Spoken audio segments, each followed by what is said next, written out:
Today on Sports Central, we'll be going over our conference rankings for college football for after the 2019 season. And just so you know ahead of time, this is just for the 2019 season. This is not for any other season for college football. And how these were calculated as well is based off of primarily the records of the teams in the conference, as well as how the teams did in the bowl season, and also counting how good the bowls were that these teams participated in. Nonetheless, starting out at number 10, we'll be doing the Group of 5 conferences as well. We got the Mid-American Conference, or the MAC. And in this conference, really, there were no powerhouses. No team really stood out. No one was even able to make it above 8 wins. Your champion for this year was Miami, Ohio at 8-6, and they played Central Michigan, also 8-6, for the MAC championship game. And nonetheless, Miami ended up coming out on top, and it's kind of surprising to see Miami winning a conference championship, even though a couple of years ago, this team was absolutely terrible.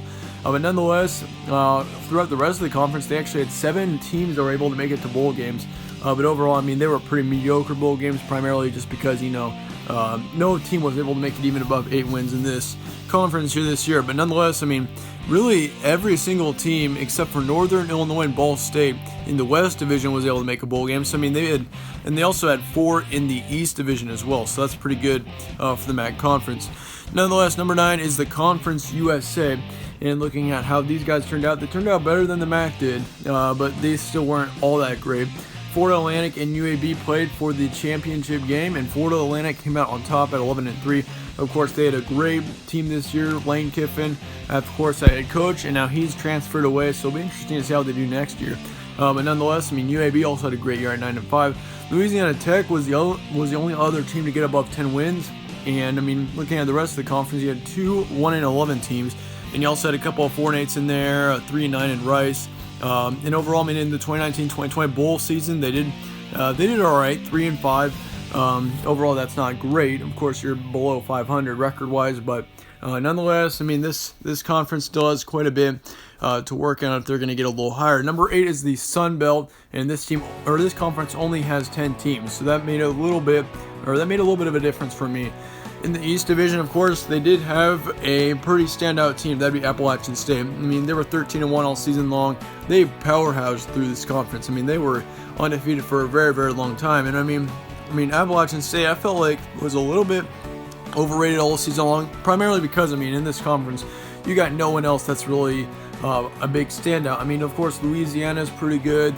And Appalachian State played Louisiana in the Sun Belt Championship game, which they ended up winning.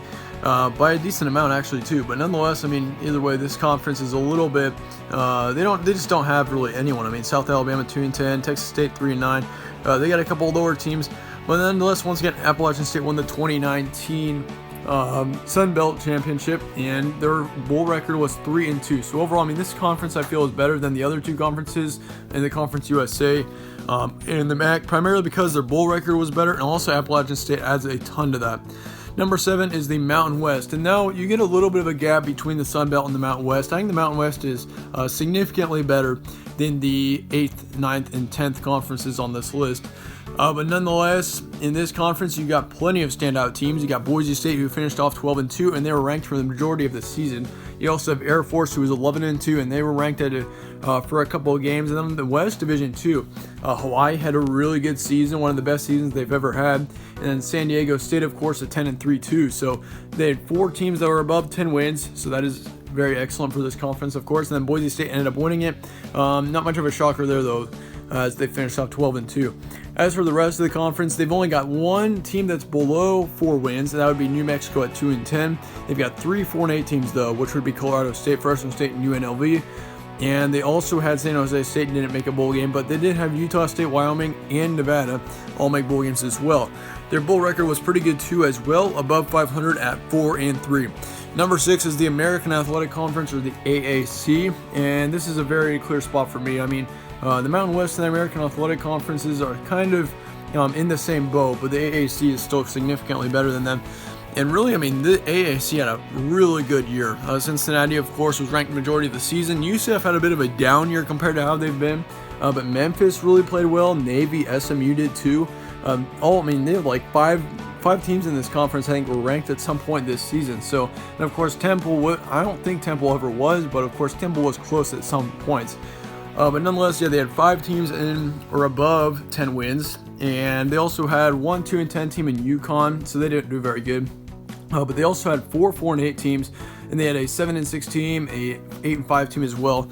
And nonetheless, I mean this conference did really well in bowl season too. 4 and 3, that's above 500. So if you can be above 500, that's what I would consider to be a pretty good bowl season. And their champion as well was Memphis this year at 12 and 2. Not much of a shocker there. I thought from early on that Memphis would probably end up winning this conference, just because, I mean, well, especially when UCF took a couple of losses. I still thought Memphis was a little bit better than Cincinnati, but nonetheless, I mean, you can't go down on any of these teams. All these teams had a really good season. Well, especially those 5, like SMU especially. I mean, SMU hasn't been very good in a long time, so it's really good for them to be able to get above 10 wins again. But nonetheless, number 5 is the Big 12 Conference, and they finished off last in the Power 5 conference teams this year. And we've said for quite a while now, especially in like 2018, 2017, that the Pac-12 was the worst Power 5 conference team. And we'll get to where they're at in a couple of minutes. But man, this year it was certainly the Big 12. I went kind of back and forth between our number 5 and number 4.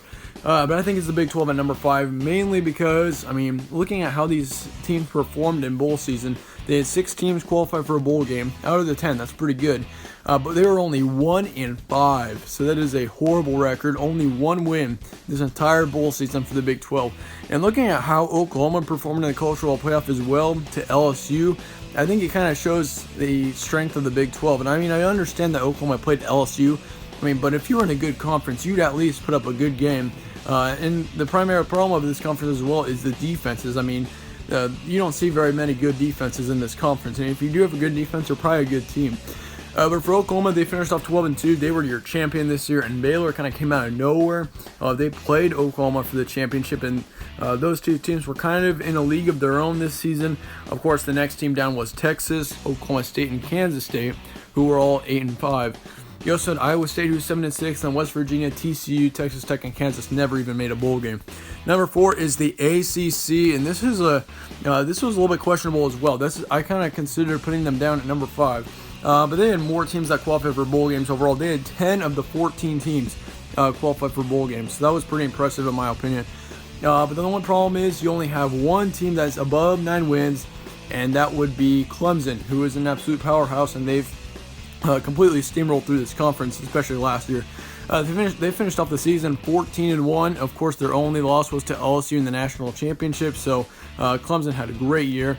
Then you had 4 8 and 5 teams. Actually, no, you had 5 8 and 5 teams: Virginia, Virginia Tech, Pittsburgh, Louisville, and Wake Forest. And so that kind of explains why you don't have anyone above 8 wins, is because you got 5 at 8 and 5. But nonetheless, they had a couple other teams making bowl games, including Miami, Florida State, Boston College, and North Carolina. The only 4 teams that didn't make a bowl game in the conference would be Georgia Tech, Duke, Syracuse, and NC State, which NC State and Syracuse especially really disappointed me this season. I thought they'd be able to make it to bowl games, and especially NC State at 4 and 8. That was really surprising to me. But nonetheless, yeah, Clemson was your champion, obviously, in this conference this year at 14-1, and your 2019-2020 bowl record for this conference was 4 and 6. So that's below 500. But you got to consider the ACC probably had a pretty tough bowl schedule, especially since you got a lot of 8 and 5 teams in here. And really, I mean, when you're having to play all those tough conferences, it could be a tough bowl season, which it was for them. Number 3 is the Pac-12, and the Pac-12 had quite a year in my opinion, and they do jump the ACC and the Big 12, and I don't think they're going to be at the number 3 position after next season, especially with Utah probably going to be dropping, and then Oregon, of course, losing Justin Herbert. It'll be a very interesting season for the Pac-12 conference. I mean, they're going to need a couple of teams to rise up, but overall, I mean, they played pretty well bowl season. They finished off 4 and 3, which is the best they've had in a while. And they also had 2 really good teams in Oregon and Utah. Both those teams certainly were in contention for the College Football Playoff at some point. So overall, I mean, this conference had a really good year compared to how they've been in the past. No doubt about it. And honestly, we could have easily seen, once again, like Oregon or Utah, if one of those teams could have been winless, undefeated going into the Pac-12 championship, and they could have won it. I have no doubt that either Oregon or Utah could have gone on to the college football playoff. But I mean, both teams suffered really bad losses. Of course, Oregon, if you remember, they lost to Arizona State towards the end of the season. That's really what blew their chances, in my opinion, of getting there. But nonetheless, Oregon was your champion of this conference. They played Utah for it, and in that game, Utah pretty much was a no-show. Oregon completely dominated the Pac-12 championship game. They finished off the season 12-2. So overall, I mean, Oregon had a great season. Utah did as well. And overall, once again, they finished 4-3 bowl season. So overall, a great season for this conference. Looking at the rest of the conference, though, Oregon State did really well in conference play. For them to be 5-7 and finish off second place in the Pac-12 North Division, as well as beat California and Washington, that is really good. And I think Oregon State, they're returning quite a bit of talent too. So be sure to, they could be a little bit of a dark horse in the Pac-12 North, certainly next year. As for California, they kind of dropped off as the season went on, same as Washington. Washington State kind of disappointed too, but nonetheless, I mean, California, Washington State all made bowl games.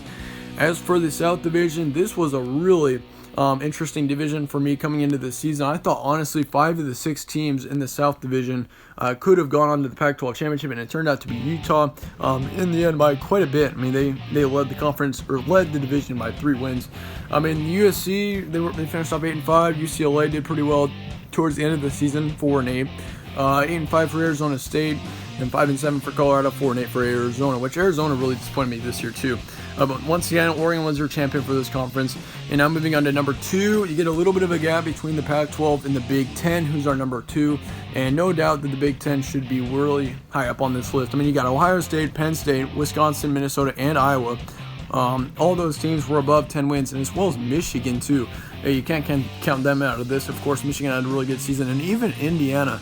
I mean, Indiana had a really good season as well. So you got 7 teams in this conference who performed considerably really well here this year for sure. And I mean, Ohio State, of course, went on to the College Football Playoff, which they lost to Clemson in. But overall, I mean, Ohio State, once again, they had a great season. They were your Big Ten champion for the 2019 season. The only reason why the Big Ten is not in front of the SEC and they do not lead the Power 5 rankings would be because of their bowl record. They went 4-5 during the bowl season, and that could be also because, I mean, they played a lot of tough bowl games, but I mean, still 4-5 is not very impressive. But looking at the rest of the conference, of course, other than those 7 teams that played really well, Illinois had a really good season at 6-7 compared to how they've been. Michigan State was a little bit disappointing this year at 7-6. Purdue was also kind of disappointing in my opinion. Same as Nebraska. I mean, both those teams I thought could make it to bowl games easily, but nonetheless, neither of them did. Then Maryland, another disappointing team. I mean, looking at how they started the season, there were a lot of disappointing teams in the Big Ten. And there were a lot of surprises too. I mean, I didn't expect Iowa to be that good, neither Indiana or Minnesota. I thought they'd get to maybe 9 wins, but I didn't think they were going to get above 10. Well, Indiana didn't get above 10, but Iowa and Minnesota did. But nonetheless, once again, Ohio State was your champion for this division, or for this conference, and the record for the bowl season was 4-5. And number 1 is the SEC, no doubt about it. The SEC is going to be your best conference on this list. I mean, you got LSU, who is the official champion. Then you had Alabama, Georgia, Florida. All 4 of those teams were powerhouses all season long, and they were very often ranked in the top 15. I don't even remember any one of those 4 teams being below the top 15 this entire season. But nonetheless, I mean, you also had Auburn, who did really well this season. Tennessee overall finished off really well. They surprised me a lot this year. I mean, Kentucky was at 8 wins, Texas A&M was at 8 wins, and then you kind of drop off a little bit, and you got Mississippi State, Ole Miss, and Arkansas, and you could also say Missouri, South Carolina, Vanderbilt. But overall, I mean, this conference was really good this year. They also finished 7-2 during the bowl season, so that's really what capped it off for me. I was like, man, yeah, the SEC overall is the best conference. I mean, a 7-2 record during the bowl season is extremely impressive, and there were several reasons why that is. I mean, there's so much talent in this conference for sure, and they do have a couple of bad teams. That'd be Arkansas and Vanderbilt, but overall, other than that, I mean, this conference was really good all year long. I think, like, other than 4 teams, everyone got a bowl game. So yeah, there were a lot of great teams here in this conference this year. I'm looking forward to seeing how they do in 2020. Of course, for LSU, they might drop off a little bit. But it'll also be interesting to see if Alabama can get back on top of the SEC West too as well. Will be really interesting there. But nonetheless, that is it for this video. Let me know your thoughts in the comments below as to if you would change anything. Of course, this is a little bit difficult to make in certain areas. I mean, 8, 9, and 10 on this list were pretty tough.